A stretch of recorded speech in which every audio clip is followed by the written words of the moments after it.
Okay, chemistry, this is your final experiment for the school year, experiment 15.2. The question is on your screen. What is the effect of temperature on a reaction? I want your hypothesis before you continue, so please think about it, write it down, challenge yourself. I even start it for you so you can fill in the blanks. If a temperature has an effect on a reaction. Now, if I put the wrong effect in here, I'm sorry. For whatever reason, for the last 10 years of teaching science, I could never narrow this down. So if you feel like you've really got it, feel free to message me your thoughts on which effect it is. I thought it was this one, and then whatever.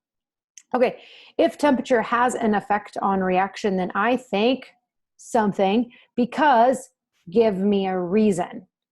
Once you wrote that, join me back here.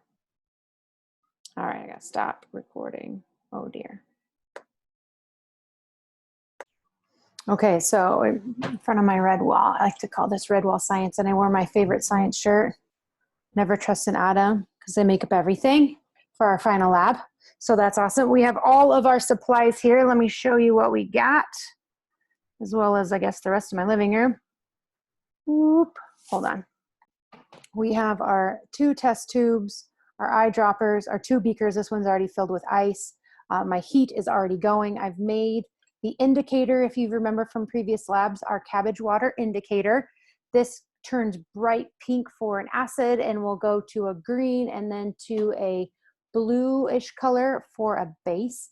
We have ammonia and we have vinegar. And I think that's all we need to get started. So the first thing we need to do is add 20 drops of cabbage water. 2, 3, 4, 5, 6, 8, 9, 10, 11, 12, 13, 14, 15, 16. Oh, that's it. 17, 18, 19, 20. So there's not a lot, as you can see. That's it. That's all the indicator it says we need. And we do the same thing to this one. We're going to use it as a control. 2, 3, 4, 5.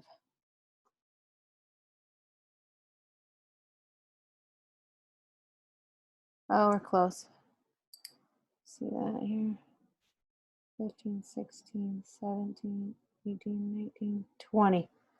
That's it. So I made all of these cabbage leaves for 40 drops of indicator.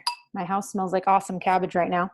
Okay, so the next step is to add 15 drops of the vinegar into each test tube as well. Okay, so we're going to do 15 drops of vinegar, and you'll see this color change right away. 7, 8, oh, 8, 9, 10, 11, 12, 13, 14, 15. So you can already see a color change. Here it was before the vinegar. So now we're going to do the same thing in this one. We now have both done. We're just going to give them a little swirl so that it is all equally distributed in there. And we have our indicator saying, hey, guess what? Vinegar is an acid. Ha! Okay, this next step is we are adding ammonia, which, oh, it smells so strong right now. This is my ammonia. It looks just like vinegar, but it smells very different, so I know what it is. And now what we're doing with this one is we're going to add it 1 drop at a time to the test tube and swirl it after each drop, and we're looking for any shade of green so that we're trying to find our close as we can get to a 7, you know, our neutral point. I probably should have been keeping track of the dots that I have not been so far. But I'm more really watching. Hopefully you're watching too for green. Just shout at me if you see it turn green so I can stop. Be really helpful. More eyes on this. Oh boy, I have no idea how many I've done. Shoot. Yeah, I really recommend counting. It'd probably be a smart idea. I'm just kind of shaking it after each one. I don't want to overshoot. If you remember, you did a titration lab, very similar to this, and you had to count and weigh and measure. Oh, God, that's close. We're almost at a purple.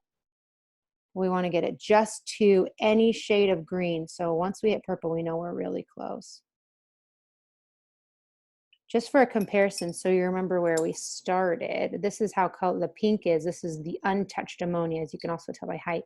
And this is a purple. Oh, I just breathed in the ammonia. Blech. That's strong. Okay, here we go. Looking for any shade of green. Come on, green. Now, if you have red-green color blindness, this would be a really hard lab to do. In my first year teaching chemistry, I had 2 boys who were red-green colorblind, and they had a hard time with some of the, oh, look it, dang, it turned so fast. Now it looks like a blue. See that? That turned super fast. Hopefully I'm better with the next one. Let's try it. We're supposed to do the same thing. I might have to add like a drop of vinegar to that to see what we do.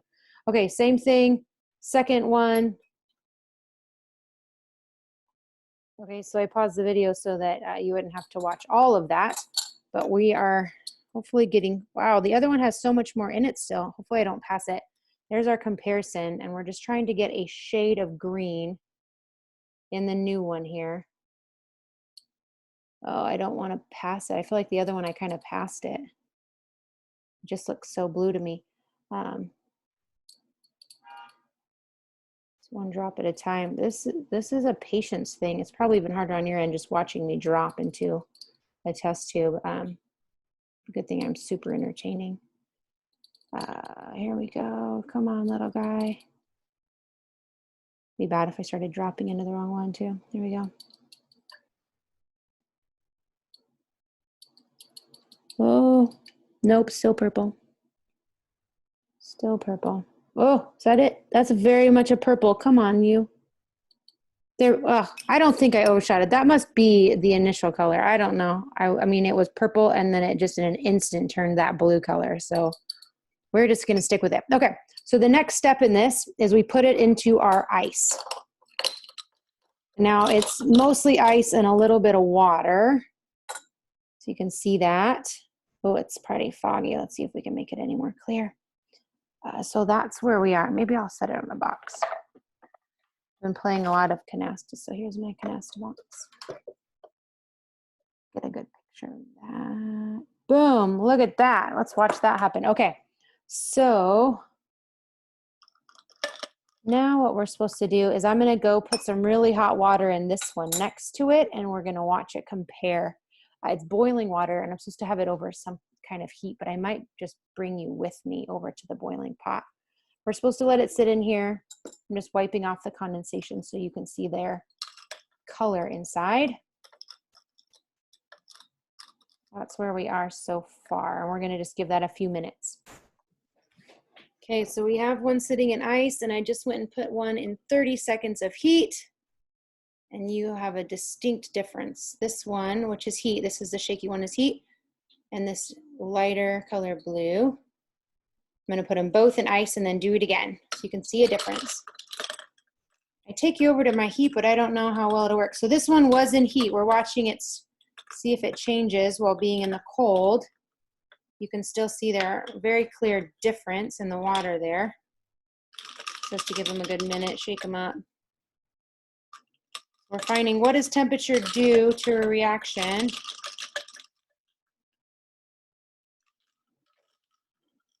They're looking very similar already to me. Here they are outside. Oh, kind of foggy. Give them a second.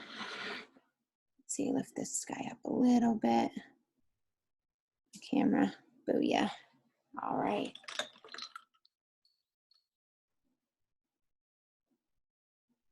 Okay, here they are. They look very, very similar. They're probably too close. I'm almost like out of focus close, okay? And I'm gonna go put this tall one in the heat for 30 seconds and come back and show you the results. I just realized I might not have been wearing my microphone for the last round, so it would have been a whole bunch of no noise. So let's try this again. So I brought the heat over. This is boiling water. You can see the color difference inside of this heat versus cold. Pull them out for a really clear, this is heat, this is cold. I'm not going to explain any of this to you. This is you explaining it to me in your conclusion, what temperature did to the reaction. If you remember what color the purple represents, so what I'm going to do, we're going to actually switch these two vials and you will see what temperature does to them real time. I'm going to kind of swirl them around and see if we get a color change. It's going to do something to the reaction. Shift it to the product side, shift it to the reactant side, speed it up, slow it down, have no change. Well, clearly there already was a change, we've seen that. Let's see, give it another minute. Each of their, it says specifically to do it in boiling water, and this is slightly not boiling anymore because it's been sitting over here for a couple minutes, but we'll see if we can get whatever needs to happen. Okay, so that's been about a minute in each of their different environments from opposite colors. And here we go. This one is now in the heat. It's a bluer color. This is very much teal. I'm not sure how well you can see that in here. Very teal in the cold, blue almost to a purple in the heat.